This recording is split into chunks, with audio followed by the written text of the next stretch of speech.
လူတွေကကိုယ့်ရဲ့နောက်မှာစောင့်ကြည့်နေရတယ်ရှိတယ်ဗျအဲ့တော့ကိုယ်ဝင်ပြင်မှာ2မျိုးရှိတယ်ကောင်းတာလည်းဆိုတာဟာဒီကောင်ကတော့ဘယ်လိုဖြစ်နေလဲဆိုတော့ပုံစံမျိုးနဲ့ကြည့်တယ်နောက်တစ်ခုကတော့ဒီကောင်လေးကဒီကောင်မလေးကတော့ဒီ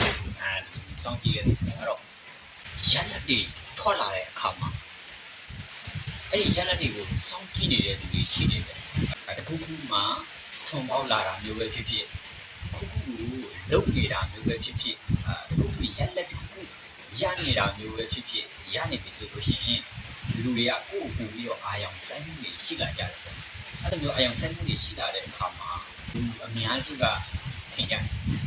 ဒီလူကတော့တကယ်ကိုတော်တာပဲဒီလူကတော့တကယ်အားကျစရာပဲဒီလိုမျိုးတွေဖြစ်ကြတယ်သူကတော့ဒီကမှာဒီလူကတော့ပုတ်ပြရည်ကတော့ဒီလိုပေါ့ကျွန်တော်တို့ကလူမျိုးရှိအဲ့တော့ဘယ်လိုပဲဖြစ်ဖြစ်ကျွန်တော်လောကကြီးမှာရလာတဲ့ရလက်တွေတိုင်းမှာကျွန်တော်တို့လုံးရက်တွေဆိုတာရှိတယ်။ဥပမာကျွန်တော်တို့စောင့်ကြည့်နေတဲ့လူတွေရဲ့မမြင်နိုင်တဲ့နောက်ွယ်ကအပိုင်းတွေပေါ့။ဒီအပိုင်းတွေရှိတယ်။အဲ့တော့အဲ့ဒီအပိုင်းတွေမှာကျွန်တော်အရန်ရေးကြည့်ရတယ်ရှိတယ်။အဲ့ဒါကပါလဲဆိုတော့လောကကြီးမှာဗျာအလုပ်တွေကိုခက်ခဲလုပ်ပြီးမှရတဲ့ဟာတွေပဲရှိတယ်။လောလောကူကူနဲ့ဘယ်မှမရောက်ဘူး။တုံးချလုပ်ကျူးစားအဲ့လိုကြိုးစားပြီးမှရတာပဲရှိတယ်အဲ့လိုကြိုးစားပြီးမှရတဲ့ຢာနဲ့ဘယ်လောက်ချုံငင်ရဲ့ပီတိအရာတာရှိလဲဆိုတာတကယ်ရဖို့တူပဲဒီတကယ်ကြိုးစားဖို့တူပဲဒီတကယ်လုပ်ဖို့တူပဲဒီဒါတကယ်ပြောတာဒါပေမဲ့တချို့သူတွေကတော့ဒါကိုဒီအပိုင်းကိုမသိမှာသူကဒီချို့ဆောင်းကြည့်နေတဲ့သူတွေတူပါပဲဟုတ်ပြီလေတော်တော်လေးစီပီလာဒီလိုကြောင့်မသိရသူတွေကတချို့ကလည်းကောင်းတဲ့သူတွေရတယ်ကျွန်တော်ပြောကြတယ်မကောင်းတဲ့အမျက်လုံးနဲ့ကြည့်ကြတာပေါ့ဘယ်လိုပဲဖြစ်ဖြစ်အဲ့ဒီနောက်ွယ်မှာကျွန်တော်အရန်ကမှပြေးထန်တဲ့ကြိုးစားအားထုတ်မှုတွေရှိတယ်ဟုတ်နော်အရန်ပြေးထန်တဲ့ကြိုးစားအားထုတ်မှုတွေရှိတယ်ဒါသူများတွေကိုကြည့်နေတာပုံမှန်ပဲဒီကောင်တော့ပုံမှန်ပဲအဲ့ဒီချိန်မှာသူများမမြင်တဲ့နောက်ွယ်ချောက်စားလုတ်စားအဲ့လိုချောက်ကြိုးစားတယ်ရေးတာဒီလုံးပြအဲ့လိုမျိုးလုပ်နေဆိုလို့ရှိရင်ကျွန်တော်တို့ရလက်တွေထွက်လာလိုက်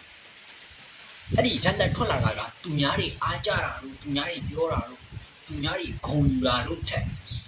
ကိုယ်တိုင်တကယ်ရက်လက်ထွက်လာတဲ့အခါမှာရတဲ့ပီတိရတယ်တကယ်ကောင်းပါတကယ်ကောင်းတော့ကျွန်တော်ရဲ့တငယ်ချင်းတွေလုပ်ကြည့်ပါကိုလှုပ်ရှင်တဲ့အရာတစ်ခုကိုဆုံးဖြတ်ချက်ချထားတဲ့အရာတစ်ခုတွေပူဇော်ကြည့်လုပ်ကြည့်တကယ်ကောင်းတယ်ကျွန်တော်ငယ်ငယ်တုန်းကဆိုလို့ရှိရင်ပင်လယ်မှာနေတယ်ဆိုတော့ကဏ္ဍတွေပါလိုက်ပင်လေတဲကနန်းတို့ပါလို့ဆိုရင်ကျွန်တော်လိုက်တကုံလိုက်ကျွန်တော်တကုံလိုက်တာဖားတွေ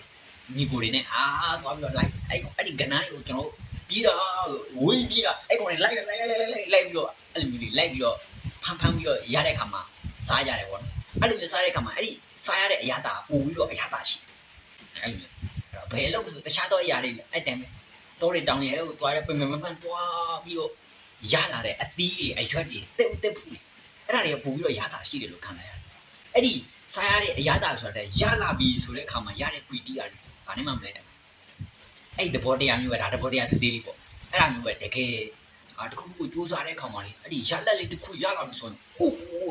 ဘာတိပီတိဖြစ်လဲဆိုတော့အယံပီတိဖြစ်တယ်ပေါ့။ဒါကြောင့်မလို့ဘောမှာစူးစမ်းကြည့်ပါ။တကယ်ပြောတာစူးစမ်းကြည့်ပါ။တကယ်ကိုလည်းကျွန်တော်တို့